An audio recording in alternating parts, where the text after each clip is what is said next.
साहित्यिक गोष्ठी है। अगर साहित्य के लिए कोई चार पंक्तियां बोलते हैं कि साहित्य ज्ञान का सागर, साहित्य ज्ञान का सागर है इसकी उल्टी धार। जो डूब गया इस सागर में गया भव सागर से पार। साहित्य ज्ञान का सागर है इसकी उल्टी धार। जो डूब गया इस सागर में गया भव सागर से प्यार।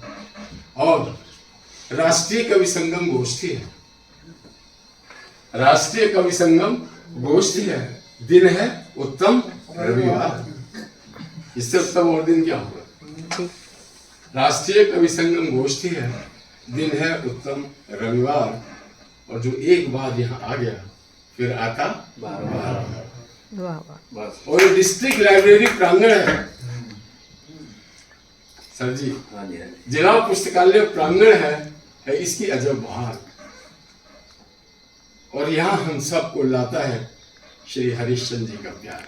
वाह वाह वाह, क्या बात है, वाह जी वाह। हम सबको लाता है श्री हरिश्चंद्र जी का प्यार। तो इसीलिए तो आया हूँ मैं, इसीलिए तो आया हूँ मैं करने सबका सत्कार। और यहाँ उपस्थित आप सभी को पीपी शर्मा नमस्कार। और अब थोड़ा सा विषय चेंज है। अभी तक सभी लोग, मैं थोड़ा सा अपनी इच्छा प्रबल लेके आया हूँ। तो मेरी मन में इच्छा प्रबल हुई कि मैं नेता बनना चाहता हूँ, इसलिए आज मैं कुर्ते पजामे पहन के आया। तो मैंने एक नेताजी से संपर्क साधा कि भाई मैं नेता बनना चाहता हूँ, तो उसके लिए मुझे क्या करना पड़ेगा। तो नेताजी बोले वेरी सिंपल, बहुत साधारण सी बात है।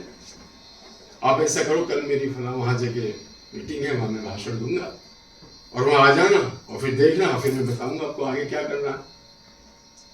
मैं पहुंचा जी अपनी प्रबल इच्छा को लेकर वहाँ।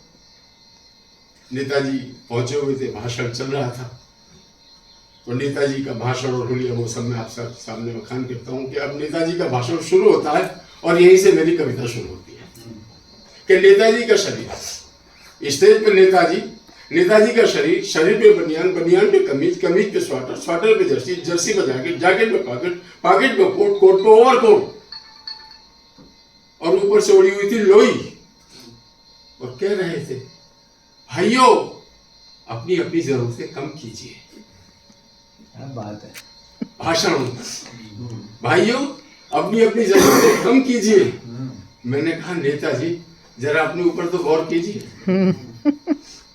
मैंने कहा नेताजी जरा अपने ऊपर तो गौर कीजिए।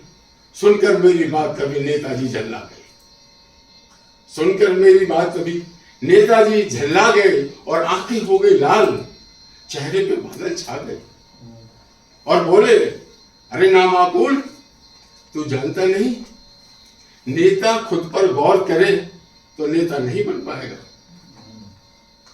नेता खुद, व्यंग है थोड़ा सा, माफ चाहूंगा अगर कोई नेता बैठे हो या कोई नेता समर्थित हो तो सबसे माफी चाहूंगा कि नेता खुद पर गौर करे तो नेता नहीं बन पाएगा।